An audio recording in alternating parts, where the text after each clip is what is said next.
Okay. Yeah, right. So we'll talk about we'll talk tonight a little bit about, Pesach, Shavuos, counting the Omer.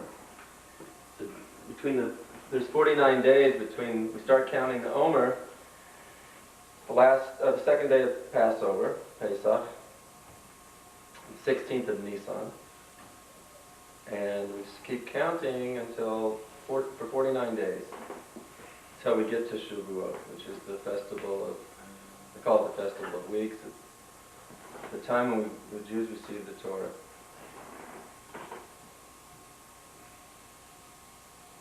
And it's looked at this way by Rabbi Nachman. You know, the 49 days is a chance to really prepare ourselves and to purify our vessels for receiving the Torah. And Rabbi Nachman says it's like this: when you teach a child to walk, right? Usually, a lot of people, they'll hold the child's hand and they'll let them take little steps and this and that. So that's Pesach. God's holding our hands. You know, He's holding us up, because this is really interesting. On Passover, you know, according to Kabbalah, there's a great light is coming down, and we don't even have to have the vessels for that light at that point, because just like the Jews weren't really worthy on a certain level of being redeemed from Egypt in the past, the same thing applies to every year. That even if we're not worthy, we're receiving this physical redemption from Egypt, and in a certain way, now a spiritual redemption. But that spiritual redemption doesn't culminate until the festival of Shavuos, because it's really the Torah that makes us free.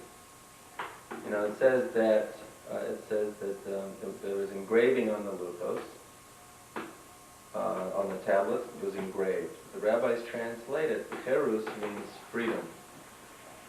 So he says freedom on the luchos. There's freedom on the tablets. That the spiritual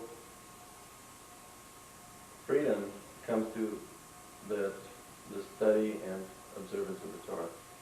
So even though the Jews got out physically from Egypt, they didn't become spiritually free until they received the Torah on Har Sinai. But in order to do this whole process, you need to count 49 days. So those 49 days is an opportunity for us to prepare ourselves for the Torah. And as I was saying before, when a child is learning to walk, you hold their hands. But after they start taking a few steps, you know, you let go now. You're on your own. So Rabbi Nachman says Pesach is God's holding our hands and teaching us how to walk a little bit, you know, and then all of a sudden He lets us go. 49 days, we have to build now the vessels.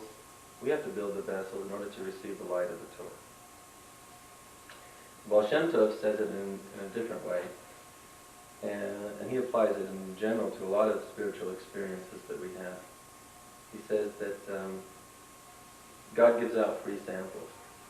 You know, he says it's like a shopkeeper, right? A person comes in, sometimes a shopkeeper will put out like little appetizers and stuff, want a person to taste this, you know, like you go into ShopRite, there's a guy standing there with these little samples of food to eat. Hopefully you'll like it and you'll buy it, right? So Baal Shem Tov says God's the same way. He says sometimes he'll give us like a burst of inspiration, of light, right? And you say, oh, it tastes so good, you know? You know, I feel so, you know, you feel that feeling in your soul that you're so close to God. And then, you know, in the shop, so you say, I want more. So God says, oh, now you have to buy it. That was a free sample.